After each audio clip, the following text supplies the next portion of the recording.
Selamat pagi, Prof. Ya, selamat pagi juga. Ada yang ingin saya tanyakan nih, Prof. Kenapa sekarang realitas itu tidak bisa didekati dengan satu disiplin saja, Prof? Kenapa? Ya, begini. Selama ini mungkin kita sudah terbiasa dan menjadi tradisi bahwa setiap masalah itu hanya dicoba didekati dari satu bidang ilmu saja. Pendekatan ini sebenarnya sangat kuat sekali pengaruh positifisme-nya. Ingat ya, kesatuan ilmu pengetahuan ya. Kemudian ilmu pengetahuan itu harus terfokus gitu kan. Nggak boleh misalnya mencampuri, mengurusi bidang-bidang lain. Pendekatan ini sebenarnya sudah dianggap tidak bisa tepat digunakan untuk menyelesaikan masalah-masalah yang sekarang. Begitu kita lihat ya, masalah itu sering sekali santu pertindih. Masalah itu dianggap sebagai masalah yang kompleks. Misalnya sekarang begini. Kalau misalnya kita lihat tubuh kita, itu juga sebenarnya masalah yang sangat kompleks ya. Kalau lagi misalnya kita lihat pada permasalahan misalnya kemarin, sekitar 2 tahun dunia dihadapkan oleh COVID, itu juga masalah yang kompleks, yang tidak mungkin bisa didekati hanya satu bidang ilmu saja. Jadi, masalah kompleksitas itu sebenarnya masih diperkuat lagi dengan munculnya apa yang disebut dengan era globalisasi. Ya. Jadi ada keterjalinan, saling keterkaitan antara berbagai macam masalah, dan itu sebenarnya semakin mendorong perlunya pendekatan yang kita sebut tadi dengan pendekatan-pendekatan baru. Terkoneksi gitu maksudnya. Terkoneksi. Iya. Jadi kalau misalnya kita katakan tadi, misalnya masalah ya sebelumnya monodisipliner, itu sebenarnya para ilmuwan itu dianggap dia hanya dituntut dan harus malah memahami tentang satu bidang ilmu secara mendalam, gitu. Dan sampai sekarang sebenarnya sepertinya dunia pendidikan kita di Departemen Pendidikan masih sangat menekankan pendekatan yang sifatnya linear dan disipliner. Linear dan monodisipliner. Karena asumsi mereka bahwa kalau misalnya orang itu dia misalnya ambil S1-nya bidang katakanlah misalnya ekonomi, maka S2 S3-nya harus ekonomi supaya nanti dia dihargai bisa naik pangkat dengan itu. Sebenarnya itu sudah berubah sekali, berbeda sekali dengan pendekatan baru yang kita sebut tadi dengan pendekatan multi, cross, inter dan transdisipliner itu. Jadi begini, dasar pemikiran itu sebenarnya dari UNESCO ya. Kemudian ada misalnya dari OECD, kemudian ada dari Korea dan macam-macam dari universitas terkemuka umumnya di Eropa itu sekarang sangat mengembangkan apa yang disebut dengan pendekatan multi, inter, transdisipliner. Sekarang begini, apa sih sebenarnya perbedaan yang prinsip antara pendekatan itu?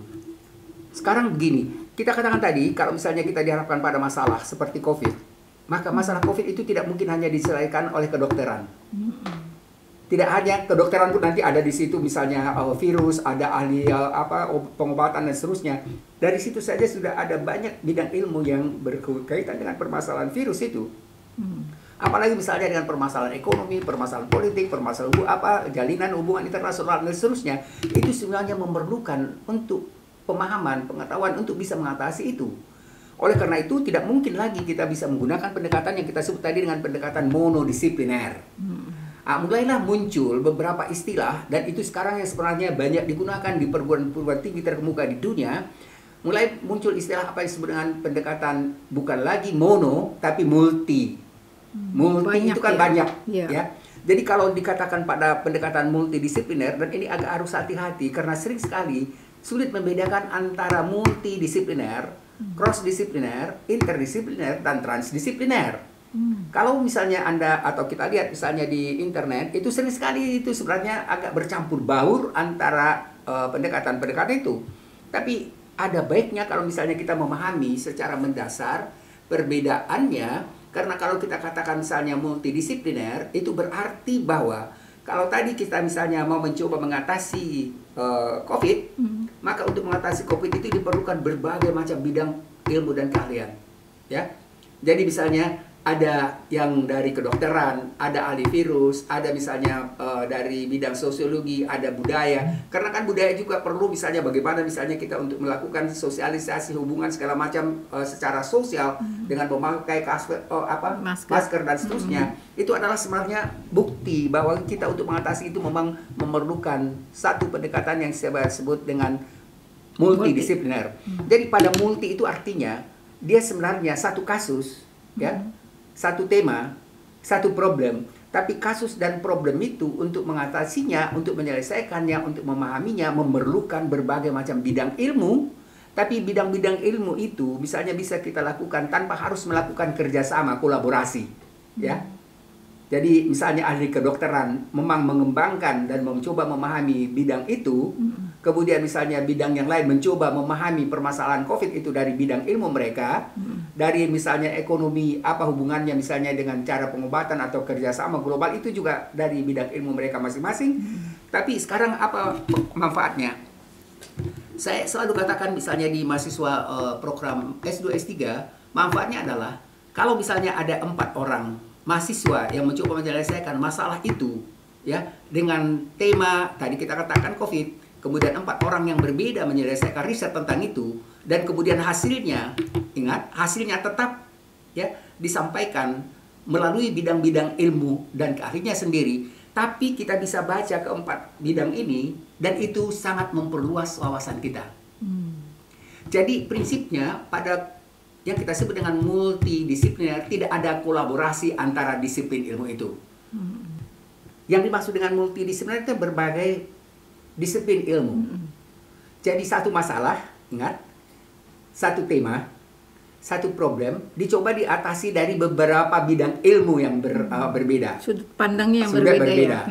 Ya. Jadi misalnya mahasiswa ini, dia mengambil tentang bagaimana kasus COVID di Indonesia, diatasi dengan kerjasama dengan Uni Eropa, ya, dengan melakukan pendekatan dari perspektif kedokteran, kesehatan, kerjasama ekonomi, kerjasama hubungan internasional, dan 3-4 ini sebenarnya tentu harus dia muat dalam risetnya tersendiri, ya. Nanti hasilnya apa? Hasilnya juga itu dibuat dalam satu laporan, ya, dan kemudian laporan itu nanti di situ saya waktu itu mungkin secara sederhananya saya bilang bisa saja harus ada misalnya pada bab tertentu ya di luar pengantar ini dia jelaskan misalnya dari perspektif kedokteran. Lalu bagaimana kerja sama antara kedokteran Indonesia misalnya beberapa negara Eropa. Bagaimana misalnya bantuan ekonomi pengobatannya. Bagaimana bab berikutnya bantuan ekonominya, bagaimana kerjasama hubungan internasional, dan berikutnya dia sudah mengambil misalnya model kesimpulan dari bab-bab yang ada itu. Itu sudah jelas sekali sebenarnya. Dia mencoba untuk menerapkan apa yang kita sebut dengan pendekatan yang sifatnya interdisipliner. Nah, tadi saya katakan multidisipliner. Sebenarnya sebelum interdisipliner itu ada namanya cross disipliner. Oh, baru dengar itu saya, Bro. Cross disipliner ya. Cross disipliner itu sebenarnya kan ada satu masalah, ya. Dan masalah ini saya mencoba untuk menyelesaikannya, ya. Dan cara menyelesaikannya itu, misalnya kan ada yang kita sebut misalnya tentang politik ekonomi, ya, atau politik internasional. Jadi saya mencoba untuk menjelaskan masalah ini dengan cross itu artinya ada singgungan antara bab yang pertama atau masalah yang pertama, misalnya antara masalah ekonomi dan hubungan internasional, atau misalnya masalah nasional dan masalah global. Jadi kalau misalnya kita buat lingkaran, dia itu seperti dua lingkaran yang saling bersinggungan, ya. Dan itu sebenarnya riset itu dilakukan oleh satu orang. Jadi ada model irisannya itu yang mau dilihat ya. Irisannya. Jadi irisan ini itu sebenarnya yang menghubungkan kalau misalnya dalam disertasi atau riset yang menghubungkan antara bab satu dengan bab berikutnya, ada model jembatan, ya. Nah, itu sebenarnya yang dilakukan. Jadi kalau saya misalnya mau melakukan sifatnya bukan hanya bidang ilmu, berarti juga ada nanti irisan, ada jembatan untuk bab berikutnya ke masalah berikutnya. Jadi itu yang kita sebut sama cross disipliner itu. Cross disipliner ini sebenarnya, jadi kalau kita misalnya coba untuk memahami model berpikir mulai dari ingat disipliner, ya. Kemudian disipliner itu tidak memadai, maka naik tangga kedua itu adalah multidisipliner. Kemudian multidisipliner itu kita anggap tidak bisa menyelesaikan masalah secara ini, itu masuk pada cross disipliner. Dan kemudian untuk lanjutnya itu adalah interdisipliner. Nah, pada interdisipliner perlu kolaborasi antara beberapa bidang ilmu dan ilmuwan. Ya? Kolaborasi kerjasama. Ya. Jadi nanti hasilnya apa? Hasilnya juga dimuat dalam satu laporan riset. Contohnya gimana tuh? Contohnya misalnya kan begini. Tadi saya katakan misalnya Dulu kasus ada COVID itu. kasus Oh, COVID. iya. Tapi bisa juga misalnya kita ambil kasus COVID, bukan COVID, tapi misalnya kalau tidak salah, tapi saya udah agak lama lihat contoh itu, ada kasus pendekatan interdisipliner tentang upaya untuk mencoba mengembalikan bersihnya Sungai Ciliwung. Nah, itu sebenarnya ada kerjasama dari berbagai macam bidang ilmu pengetahuan, ya. Dari Indonesia misalnya ada dari UI, ada dari LIPI, ada dari beberapa, ada dari ITB, ada dari beberapa universitas. Tapi bukan hanya universitas yang ada di Indonesia, juga di Korea, dengan Korea. Jadi ada beberapa negara dari luar. Sekarang begini, itu berarti kalau misalnya ada kolaborasi itu ada kerjasama. Kerjasama antara berbagai ahli dalam bidang ilmu yang terlibat di situ, ya. Kemudian biasanya kalau kerja pendekatan interdisipliner ini sebenarnya dia memerlukan, ya, bukan hanya 1-2 tahun untuk menyelesaikan itu. Kalau kerjasama itu hanya dilakukan oleh para ahli bidang ilmu yang banyak itu saja, itu kita sebut dia sebagai pendekatan yang sifatnya interdisipliner. Kerjasama antar berbagai macam disiplin ilmu pengetahuan, ya. Tapi nanti ada yang lebih tinggi, ya. Ini pada puncak tangga itu yang kita sebut dengan transdisipliner. Secara prinsip dia sebenarnya cara jalan pikirannya hanya naik tingkat, permasalahannya lebih banyak, ya, misalnya masalah bumi, ya, pemanasan global. Pemanasan global itu nggak mungkin bisa diselesaikan oleh 1-2 negara, itu harus kerjasama secara global. Misalnya, bagaimana misalnya pundulan hutan terjadi di mana? Yang banyak itu di Indonesia. Indonesia harus di situ. Tanggung jawab yang menjaga, ya kan? Misalnya pemotoran air laut segala macam itu dari mana? Itu semua pokoknya harus bekerja sama. Tapi bukan hanya itu saja. Tadi kita katakan kalau misalnya ini perbedaan antara interdisipliner transdisipliner, karena pada transdisipliner itu diperlukan bukan hanya kerjasama antara ilmuwan dan departemen atau kelompok ilmuwan, tapi juga misalnya dengan stakeholder. Jadi misalnya bagaimana supaya hutan di Kalimantan itu tidak bebas ditebangi atau dimiliki oleh misalnya seseorang.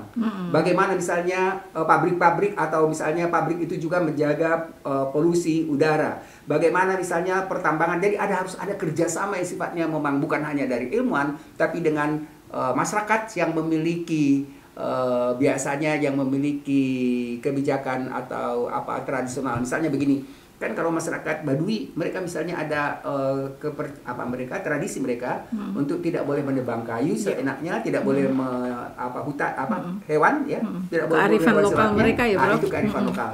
Jadi di dalam pendekatan transdisipliner itu adalah pendekatan yang paling lengkap, karena dia bukan hanya kerjasama antara ilmuwan dan secara global atau secara luas, tapi juga melibatkan stakeholder masyarakat yang sekitarnya.